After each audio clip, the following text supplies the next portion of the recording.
Back now at 8:13 and this morning on Your Health, those dreaded spring allergies in full bloom. Yeah, so if you're looking for some ways to cope, our next guest is ready to help. Dr. Mikhail Varshavski, better known as Dr. Mike, board-certified family medical physician. He's got everything we need to know for allergy season. As someone who has suffered with allergies for the better part of 20 years, this is about the worst time of year. Yeah. What is it about spring specifically that makes allergies so bad? Well, you know, it's when the pollen comes out, and it's coming out from the trees. Later in the season, it'll start coming from the grass, the weeds. And you know what's one of these silent but actually major triggers of springtime allergies? Indoor mold.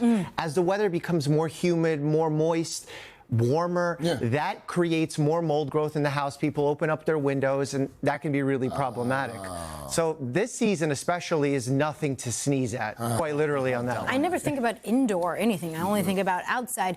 Doctor, what are some of the typical symptoms? Because sometimes you don't know. Is it a cold? Is it allergies? What do I got? Yeah, I see that a lot in my practice where folks are coming in, they're thinking, do I have a cold? Is it allergies? The way we like to distinguish this is looking at the symptoms that are related to itch. Itchy eyes, itchy throat, because that signals there's some sort of histamine-related process, and that's what's driving these symptoms. Now, this can appear with a runny nose, postnasal drip, itchy, watery eyes, but I like to always remember, if you're not sneezing, what is happening that's leading you to feel these symptoms? Because that sneeze, that itch, that's what really points us to the allergic component. So what can people do? How can you prevent the symptoms? Well, most people that suffer with this truly have a bad time, especially these days as climate change is upon us. We're having warmer weather earlier in the year, so there's more pollen in the air. We want to think about prevention first. Prevention means visiting the National Allergy Bureau, finding out when are these high pollen days, perhaps spending less time outdoors during those days, keeping your windows closed, using the AC to stay cool. When you're coming back inside after a long day, taking a shower so that you're not getting into bed and spreading the pollen on your bed pillow because you're just going to be getting more and more of that as time goes on. And then the little hack I like to give to my patients is get a HEPA filter inside your bedroom where you're going to be spending a lot of your time. And at night, before you go to sleep, use some nasal saline mist. Spray it into your nostrils, clean out your passageways from that residual pollen. That'll go a long way.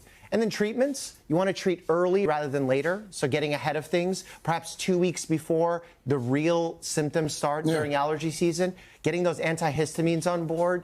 We're thinking about the loratadine, cetirizine. I would be careful with the first generation antihistamines, the diphenhydramine, that's the Benadryl, because they can make you drowsy, especially if you're older. I've seen plenty of patients, they don't realize it, they take one of these Benadryls, they're 65 years old, they break a hip. So be very careful with the drowsy-inducing allergy medicine. Well, speaking of older patients, for those who are out there taking care of their parents or even their kids, what do you think are some of the best tips? Yeah, so you got to get ahead, prevent.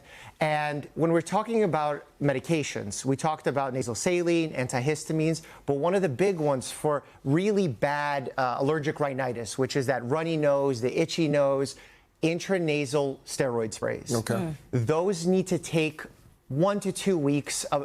They take 1 to 2 weeks to take effect. So you want to start before your symptoms begin. Otherwise, you're going to be still suffering for those 1 to 2 weeks as the medicine begins to do its job. What about different parts of the country?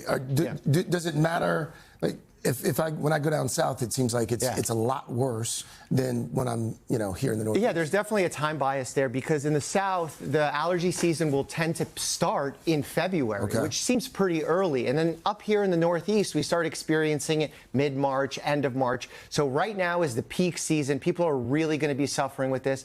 But if we can get ahead, start thinking about prevention, getting that pollen out of our bedrooms, the better outcomes we'll get. Change those pillowcases. Oh, yeah, that's a good one, too. All right, Dr. Mike, thank you. Hey, thanks for watching. And don't forget, you can catch the Today Show every morning on NBC or take Today when you're on the go. Just follow the Today podcast on Apple Podcasts, Spotify, or wherever you listen.